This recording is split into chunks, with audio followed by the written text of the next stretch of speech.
आज आप दिल्ली दरबार आए हैं। दिल्ली दरबार अपने आप में पूरे डाल्टनगंज को समेटने के लिए तैयार है, क्योंकि गांधी उद्यान पार्क में दिल्ली दरबार जब से आया है रौनक बढ़ गई है। अरे भाई, बेटा तो एक ही है ना, कहाँ कहाँ भेजोगे उसे ये सब सीखने? बेटा एक है तो स्कूल भी एक होगा ना भाई। यानी एक ही स्कूल में इतने सारे? जी हाँ। हसीबुल्ला अंसारी एक सामाजिक कार्यकर्ता, जिनको चाहे बिहार हो चाहे वो झारखंड हो, कौन नहीं जानता। सूबे में अच्छी पकड़ है, चाहे वो प्रशासनिक हो चाहे वो राजनीतिक हो। मुख्यमंत्री चाहे वो झारखंड हो चाहे वो बिहार हो, मिलना जुलना होता है, एसपी डीएसपी के साथ उठना बैठना होता है। आखिर हो क्यों नहीं, बेटियों की शादी, निर्धन बेटियों की शादी कराते हैं। जैसे कि देखा गया, चाहे वो पलामू का डाल्टनगंज हो, गया हो, नवादा हो, भागलपुर हो, 101 बेटियों, 51 बेटियों की शादी, निर्धन बेटियों की शादी कराते हैं। वो ऐसी संस्था से जुड़े हुए हैं जो दहेज भ्रूण हत्या के खिलाफ लड़ाई लड़ती है और बेटियों की जीवन सुखमय बनाने का काम करती है। वहीं ये संस्था गरीब और निर्धन बच्चों को शिक्षा देने का काम करती है। उससे जुड़े हैं हसीबुल्ला अंसारी।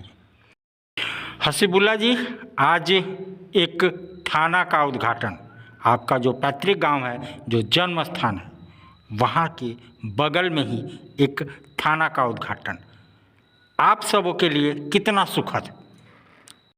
देखिए, आज का जो डुमरिया थाना अंतर्गत बोधी बीघा में कॉपी का उद्घाटन किया गया, जिसमें वरीय पदाधिकारी जिला प्रशासन गया के द्वारा फीता काट करके उद्घाटन किया गया।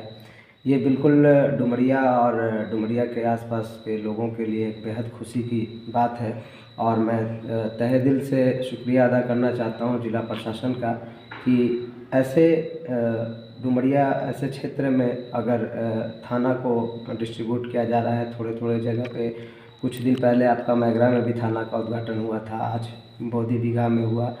तो ये क्या है कि आम पब्लिकों का जो शिकायतें होती हैं जो थाना प्रभारी से, तो वो रूबरू होंगे, और अगर पास का थाना होगा तो अपनी समस्याओं का निदान वहाँ पे जा कर के कर सकते हैं। ये बेहद ही खुशी और सुखद की बात है, और हमारे लिए भी बड़ा सौभाग्य की बात है।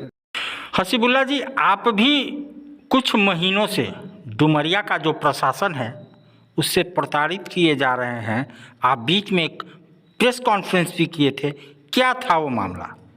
देखिए, उसमें बेसिकली मेरा कुछ घरेलू मामला है, और मैं डुमरिया में एक अपना पैतृक जो ज़मीन है उस पे एक मकान का निर्माण कर रहे हैं, जिसको लेकर के कुछ लोग मेरे जो रिश्तेदार हैं और कुछ अगल बगल के लोग हैं, वो लोग बार बार थाना से और अंचलाधिकारी महोदय से काम को बंद करवा दे रहे हैं।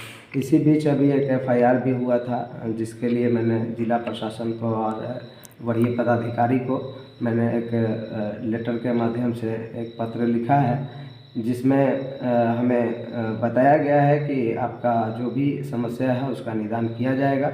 और मैं अभी पूरे उम्मीद में जिला प्रशासन से उम्मीद भी रखता हूं कि उस जो भी मेरे नाम पे या मेरे ऊपर जो फर्जी तरीके का एप्लीकेशन दे करके थाना प्रभारी से या जो वहाँ के आईयू हैं उनसे अगर किसी तरह का कोई बात किया गया है, तो अभी उस केस में तो मुझे ज़्यादा कुछ आइडिया है नहीं, क्योंकि मैंने सीधा उस चीज़ को वरीय पदाधिकारी जो भी हैं और सबको मैंने दे दिया है, और मुझे आशा और उम्मीद है कि उस पर जो भी डिसीज़न होगा वो मैं मानने के लिए तैयार हूँ।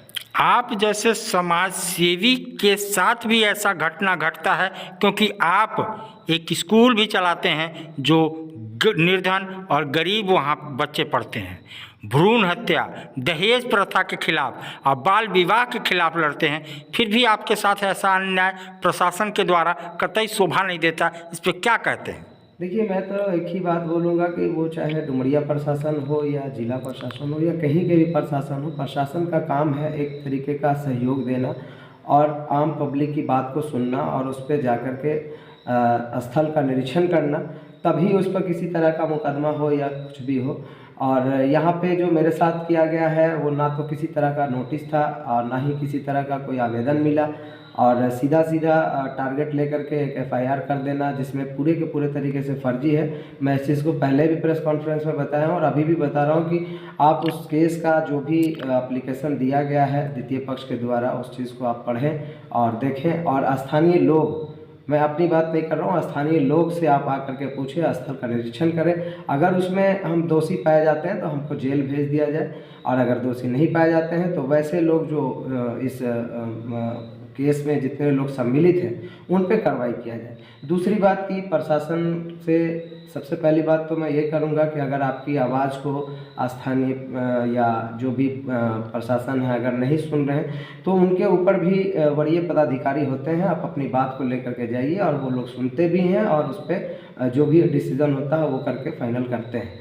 तो कभी भी किसी भी मैं पूरे सभी लोगों को यही बताना चाहूँगा कि अगर किसी के साथ कुछ अगर परेशानी होता है या थाना या पुलिस या ब्लॉक अगर नहीं सुनता है तो इसके आगे का रास्ता भी आपके पास है। आप ऊपर भी जा करके और वरीय पदाधिकारी से मिल करके अपनी शिकायत को रख सकते हैं और बिल्कुल निदान मिलता है।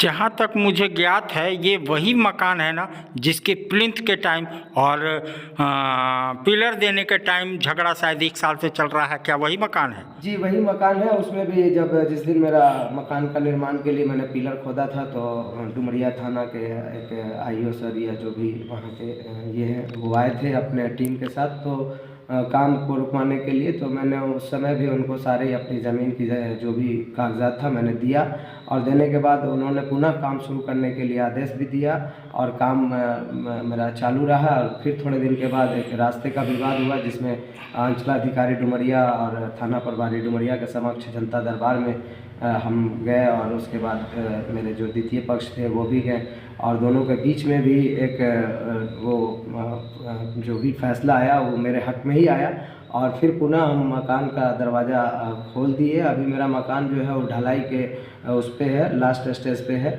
अब जब फिर से हम निर्माण करने जा रहे हैं तो फिर वही लोग जो द्वितीय पक्ष के लोग थे वो मकान में काम बंद करने के लिए और जो भी है मिस्त्री को लेबर को भगा देना, जो मेरे घर में जाने का सीढ़ी था उसको तोड़ देना और ये सारी सूचना मैंने डुमरिया थाना को दिया है, लेकिन उस पर किसी तरह का कोई एफआईआर नहीं किया गया और हमको बार बार मौखिक रूप से समझा दिया जाता था। और हम भी चूँकि मेरा शेड्यूल थोड़ा बिजी था, लगातार प्रोग्राम में थे तो हम डुमरिया नहीं रह पा रहे थे, इसलिए हम उस पर ज़्यादा कुछ नहीं कर पाए। फाइनली ये हुआ कि अब हमारे ही ऊपर मेरा घर का रास्ता भी रोका गया, घर का निर्माण भी रोका गया और हम रुकते गए, प्रशासन की बात को सुनते गए और आज मेरा घर का ये हाल है कि मेरे ऊपर एफआईआर भी करा दिया। सर आपका कद इतना बड़ा, आप चाहते तो वरीय पदाधिकारी से मिलके फ़ोन करके बात कर सकते थे, लेकिन ये स्टेप टू स्टेप आखिर क्यों? देखिए सबसे बड़ी बात यह है कि आपने आप तो देखे भी होंगे कई प्रोग्राम में माननीय मुख्यमंत्री बिहार सरकार या झारखंड सरकार के साथ भी हमारा प्रोग्राम हुआ है और सूबे के बहुत सारे मंत्री विधायक के साथ मेरा प्रोग्राम रहा है, चाहे वो महिलाओं के सम्मान के लिए हो या बाल विवाह के लिए हो या सामूहिक विवाह जैसे कार्यक्रम हो या खेल से रिलेटेड हो या फिर नौकरी के नाम पे जो अभी ऑफर लेटर कार्यक्रम झारखंड में चल रहा था उसमें माननीय मुख्यमंत्री के समक्ष हमारा जो कन्या विवाह विकास सोसाइटी के बैनर तले हमने भी रिक्वायरमेंट निकाल करके लोगों को नौकरी दिया। तो मैं अगर अपनी बात करूं तो डायरेक्ट वे में कि अगर किसी पैरवी के लिए या किसी वरीय पदाधिकारी से बात करके अपने काम को करवा लूं तो देखिए ये क्या होता है कि वो मेरा पहचान या वो मेरा नाम वो एक अलग चीज़ है, क्योंकि मैं उन गरीब तबके लोगों के लिए काम करता हूँ या उनके लिए जो परेशानियाँ आता है उसके लिए मैं उनसे मिल करके और जो भी होता है निदान मिलता है। मैं अपने केस की बात करूँ तो मैं स्टेप बाय स्टेप इसलिए चल रहा हूँ कि ताकि कल के डेट में किसी को भी मेरे तरह कोई भी एक आम आदमी, मैं नहीं चाहता कि मैं वीआईपी हूँ या मेरे साथ बहुत सारे लोगों का लगाव है, एक आम आदमी बन करके मैं अपने घर का मैटर को लेकर के स्थानीय थाना भी गया और वरीय पदाधिकारी के पास भी गुहार लगाया और मैं यही देखना चाहता हूं कि एक आम आदमी की सुनवाई कितना जिला प्रशासन सुन करके उस पर काम करती है। ये मुझे एक्चुअली एक देखने का भी मौका मिला और मेरे लिए ये फर्स्ट टाइम है। मैं इससे पहले किसी भी तरह का कोई भी मुकदमा या कोई भी केस मेरे ऊपर नहीं था और ये पहला केस है जो मैं अभी तक इंतज़ार में हूँ, और मुझे उम्मीद है कि एक आम आदमी का भी बात को सुना जाता है और सुना जाएगा, और उस पर जो भी निर्णय लिया जाएगा मैं स्वीकार करूँगा। तो यह है खास आदमी की आवाज़ जो आम आदमी बन के अपने इंसाफ की गुहार में सीढ़ी टू सीढ़ी चलता है, स्टेप टू स्टेप आगे बढ़ता है। थाना, उसके बाद एसडीओ, उसके बाद एसडीपीओ, उसके बाद एसपी, उसके बाद आगे आगे आगे आगे जो होता है वो करता है।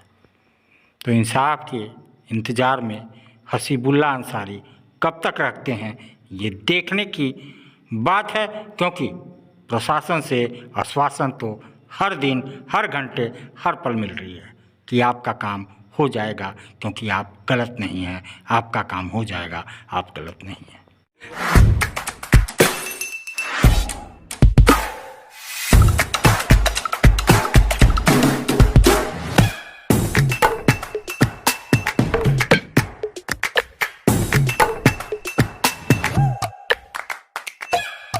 भाई बेटा तो एक ही है ना, कहाँ कहाँ भेजोगे उसे ये सब सीखने? अब बेटा एक है तो स्कूल भी एक होगा ना भाई। यानी एक ही स्कूल में इतने सारे?